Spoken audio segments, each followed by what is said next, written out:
What's up, guys? I'm Eek with East Coast Ken here for Text Talking Shop, and today we're going to talk about diagnosing paint and body issues.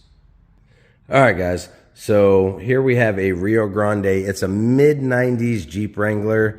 I guess they call it a YJ, and it is here for a full respray. So I've already stripped all the accessories off from the vehicle, and I've got everything over here, and the only thing I got to finish doing is getting that out, and then the windshield wiper spitter thingamajiggers out, and then we can work on painting it, do the body work, and then figure out exactly what needs to get done. So how do you diagnose paint? Well, for starters, you got to look at stuff like that right there, all that mold and mildew. You got to look at all this stuff right here.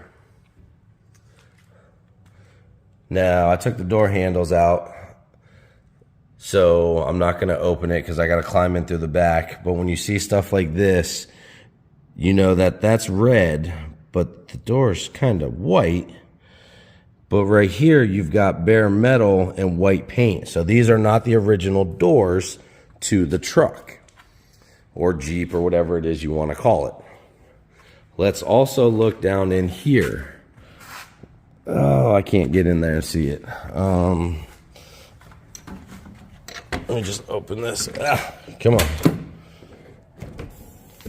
There we go. See that gaping hole in there? Right away, new floor pan. No ifs, ands, or buts about it.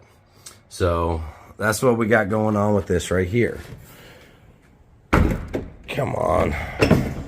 I'm not a Jeep person, guys. So forgive my ignorance.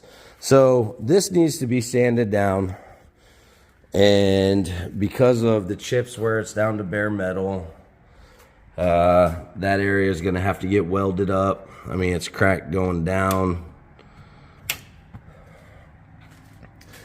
Weather stripping's no good. You can see the surface rust and all that, but luckily it's not pitting. You got the same right here. So the only thing to do with this is take it down to bare metal. When you take it down to bare metal, you're going to want to hit it with either an etching primer or an epoxy. We use epoxy here. All right, so now you have a cowl hood for a Yamaha 300 boat motor that has got some clear coat failure up on the top. But overall, it's really not that bad. So to diagnose this, all we're going to do is strip all the stickers down. We're going to sand the whole thing with 320 on a DA, and then we're going to wet sand it with 400, and then we'll primer it, and then we'll paint it and re-clear coat it.